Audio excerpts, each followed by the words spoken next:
안녕하세요. 정한명입니다. 사주습경 추명가 324번 이어서 보겠습니다. 여명의 직업편입니다.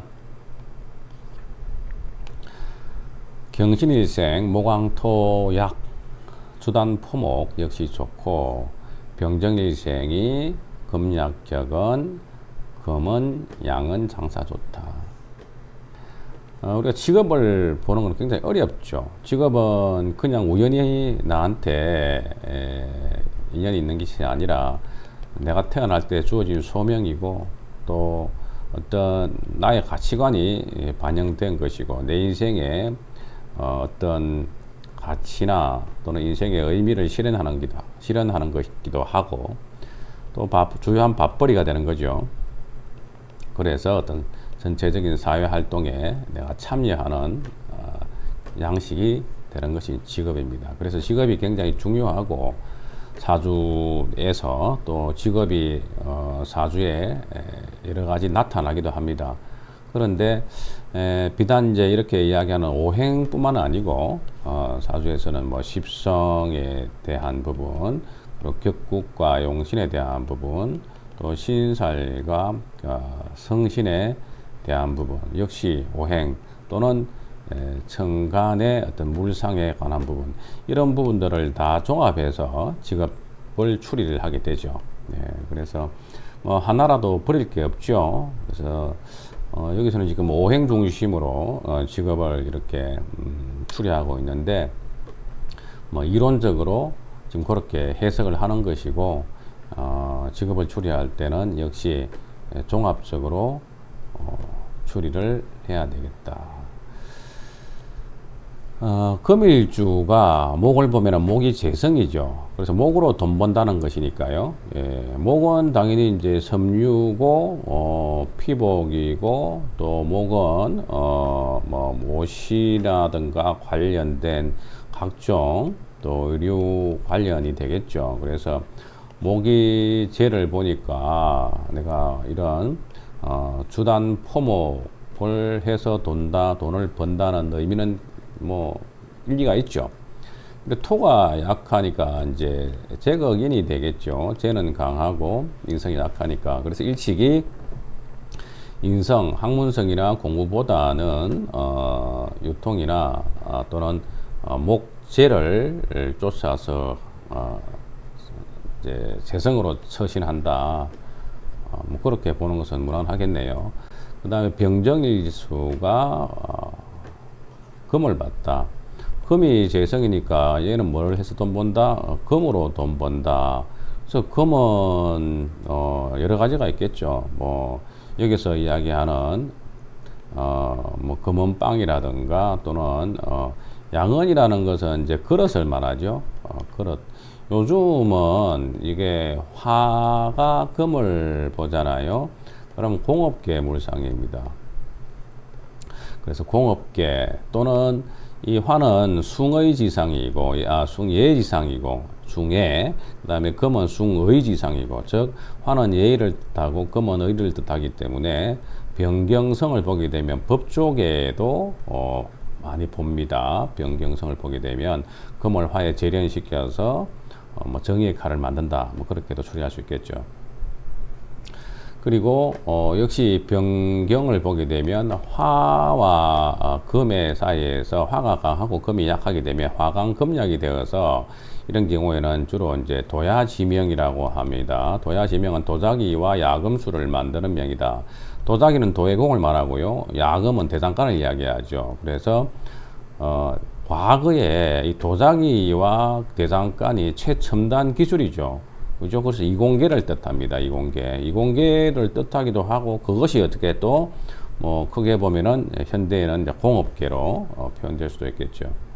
그래서 여기서는 이제 과거에 주로 뭐 직업이 많지가 않았잖아요. 뭐 수천 개 넘지 못했죠. 지금은 직업이 최소한 몇만 개 이상으로 분화되어 있으니까요. 그래서 주로 이제 금은 또는 양은 쪽에 특히 여명에 있어서 직업군이 많지 않으니까 장사 중에서는 그런 장사가 좋다, 이렇게 풀이했겠죠. 그래서 참조하시고 포괄적으로 이해하시면 좋겠다.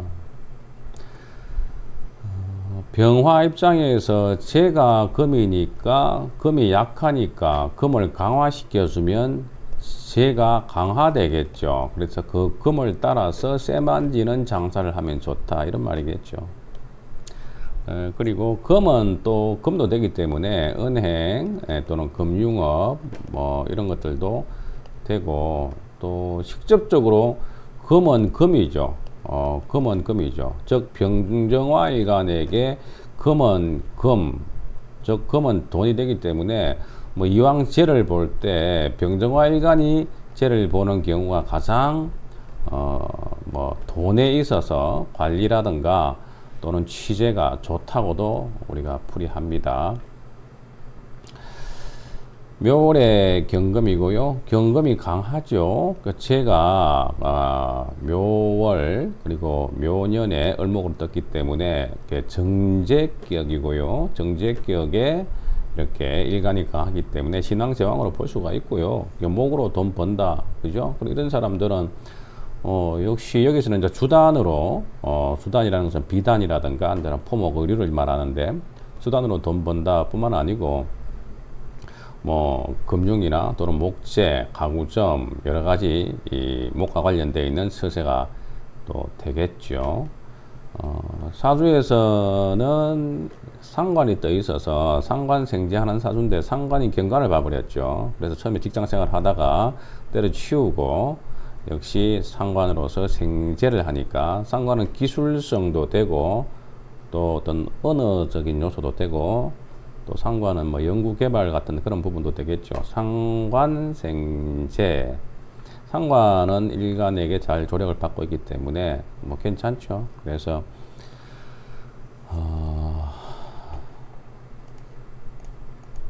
목재성이 왕하고 토인성, 여기서 토라는 것은 이제 신중에 있는 모토를 말하는데 뭐 이선 앞서나 여기서는 약하니까요. 공부하고는 인연이 좀 작았다. 일찍이 돈벌이로 갔다. 상관이 경관을 쳤으니까 어떤 제도적인 부분, 법제적인 부분, 또 어떤 정도에서는 상관, 경관 벗어난 또 좀 불법성 또는 이제 조금 편법성 또는 남들이 하지 않는 그런 새로운 틈새의 시장을 내가 개척해서 돈벌이를 했다. 이렇게도 통변이 되겠죠. 묘월에 병합니다. 하지만 격 자체가 이제 정제격이니까요. 그죠? 격 자체가 정제격이니까 뭐 그렇더라도 이 사람이 온우성실을 유지하면서 상관정제니까 그나마 뭐 헛지 대가 돈 번 건 아니겠죠. 묘월에 병합니다. 이 사주는 병화가 강하네요. 이렇게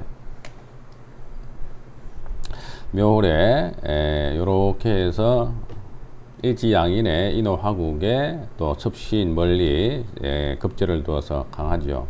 이럴 경우에 제일 안 좋은 글자가 이렇게 급제가 됩니다. 급제가 내한테는 가장 불리한 글자고 신앙 가운데 급제는 도움이 안 되고 양인에서 떠서니까 더욱더 나의 어떤 탐재 경쟁심 또는 자기의 독선이 위로 떠가 있으니까 좋지 않죠.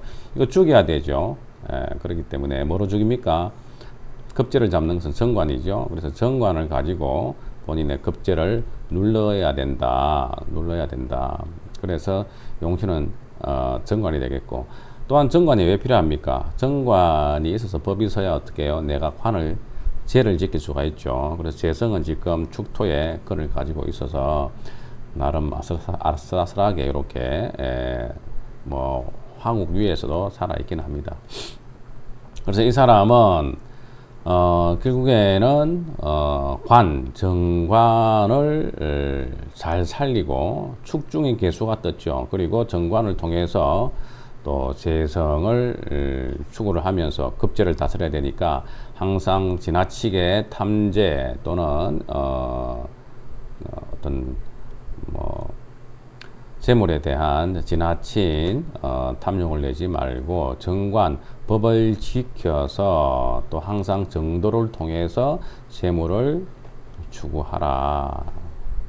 그렇지 않으면은 이렇게 관을 만약에 뭐 무토 같은 운이 와서 관이 합거돼 버리게 되면 어떻게 해요? 급제양인이 살아나서 내 죄를 치겠죠. 네. 그래서 술년 같은 게 되면 죽술형 이렇게 되고 하면 인호술 되니까 거지 되겠죠. 이렇게 되면은요. 그래서 항상 어떻게 정도를 지켜라. 병일주가 신앙하고 경금재성이 약해서 은행으로 금원으로 토금운의 부자가 되었다. 역시 토금에 살아나는 운이고 토가 온다 그러면은 당연히 진토라든가 축토가 와야 될 겁니다.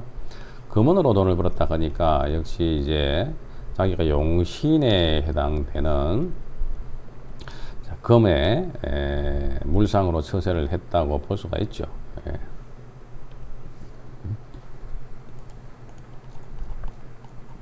325번은 인수성이 일덕성은 편물, 피복, 제품 좋고 사주영마, 지살제는 양재, 양품 돈을 번다. 인수성이 일덕성이다. 편물의 의복에 좋다. 이것도 역시 이제 목이죠. 편물 그리고 이제 피복이니까. 그리고 십성으로서는 인성이라고 그랬죠. 인성은 의식지 중에서 의류와 또는 주거에 해당된다.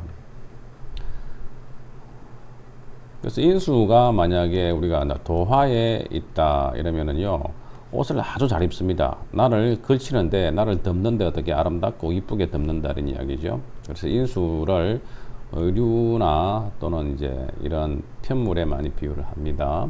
그래서 인수성이 일덕성이, 일덕성은 뭐 하늘에서 항상 돕는다. 운이 좋다. 갑인이라든가 양간이죠. 병진, 무진, 일주, 갑병무, 그 다음에 경신입니까? 경진, 갑병무, 경임, 임술, 요렇게 일덕성인데 이런 일주에 해당되면서 인수성이 강화되면은 이런 편물이 좋다. 일덕성, 일덕 한번 볼까요?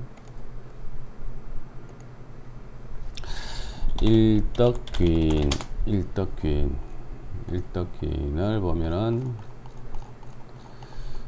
자, 나오노 일덕균 갑인, 무진, 병진, 경진, 임술 맞네요. 이 5개가 일덕균이고 주로 성품이 어질고 복덕이 많고 후덕하고 신앙함을 기뻐하고 형충되면 안 되고 깨어지도 안 되고 형충파에 꺼려하고 뭐 그죠? 대운이 좋으면 크게 발복하고 만사가 뜻대로 되고 전운이 있다. 그런 내용입니다. 자, 예시를 그 밑에 이제 사주의 역마가 지살제가 되게 되면 양재양품 역마지살이다. 역마지살은 뭐 인사신해가 당연히 이제 역마지살에 해당되는데요. 역마지살이다. 역마지살은 해외, 타지, 타국, 도로, 뭐 교통, 항만 이런 게 되겠죠. 그래서 역마지살이다. 해외, 타도 타국 같은 말이지만은 도로 또는 이제 어떤 무역, 그죠? 수출입이니까요. 수출입 이런 내용들이 되겠죠. 그리고 뭐 교통, 운수 이런 것들이 또 유통 뭐 이런 것들이 역마지살에 해당되는데 역마지살이 어디에 재에 해당된다. 그러면 여기다가 재성을 더해야 되겠죠. 그러면 재성은 돈 또는 이제 뭐 자금도 될 수 있죠. 뭐 물류니까요, 물질이니까. 그래서 해외에서 돈과 또는 이제 물질이 이제 서로 왔다 갔다 하는 그런 부분인데 이렇게 양재양품이다. 이 양재양품이니까 뭐예요? 이것들의 물건이 물 건너왔단 말이에요. 서양에서 건너온 물품이다. 우리가 양재양품이라고 할 때 되게 양품점 이렇게 하면은 주로 이제 양복점을 이야기하고, 여자들 양품점 그러면은 주로 이제 뭐 의류나 미용에 대한 부분들을 많이 과거에 있었죠. 그래서 이제 그런 것들을 이제 서양에서 건너온 물품이라고 이야기하는데, 꼭히 양품점뿐만 아니고 무역업이라든가 또는 수출입이라든가 업화상이라든가 뭐 이런 것들이 역마재성에 해당되겠죠. 그렇지 않으면 이제 그 역마재성에 해당되게 되면, 역마는 외국이고 재성은 돈이잖아요. 그리고 금융이 되죠, 금융. 그래서 역마재성은 외환은행, 그 다음에 어떤 외국의 금융, 뭐 펀드나 뭐 또는 회사 이런 것들도 되겠죠. 이런 쪽에서 내가 종사한다, 그 상품을 다룬다, 금융 상품을 다룬다, 이렇게도 해석이 되고, 수출입 관리 업무를 한다, 이런 것들도 되고, 또 내가 해외에 나가 있는 한국 지사에 근무한다든가, 또는 한국에 들어와 있는 해외 다른 나라의 한국 지점이라든가 그런 데 이제 근무한다도 되겠고요. 아무튼 역마지살과 재성과는 이렇게 여러 가지로 해석을 할 수가 있습니다. 핵심은 뭐다? 서양과 관련되어 있다. 물 건너온 것과 관련되어 있다. 해월의 간목이다. 자, 이 사주는 화빈이 일덕이죠. 그리고 인수성을 월지의 편인격을 보고 있습니다. 그래서 이제 편물에 유능하다. 참조만 하시고, 해월의 간목이 관여지동의 사주가 강력하죠. 관성은 도움이 안 되고, 한목이니까 병화로서 신앙 의설 설계해야 되겠죠. 그래서 겨울에 동백나무가 설중매처럼 꽃을 활짝 피웠다. 그래서 식신에서 생재를 하는 걸로, 식신이 생재 사주죠. 나는 갑기합이기 때문에 돈 좋아하고 돈을 추구한다. 인성으로 편물에 유능하다. 이 사주는 역시 해월의 기토고요. 초겨울이지만은 전반적인 음기가 강해서 동토의 왕국이다. 병화 하나는 유약하고 시에 있는 병화가 병인으로서 유력하죠. 용신은 대지 보조로서 넓은 땅에 태양이 비춰주면은 좋겠다. 물도 높고 좋겠다. 목도 있네요. 그래서 이 사주가 지살, 그리고 여기는 역마살, 이렇게 지살역마, 인사신해를 또 지살역마로 다 보기도 해요.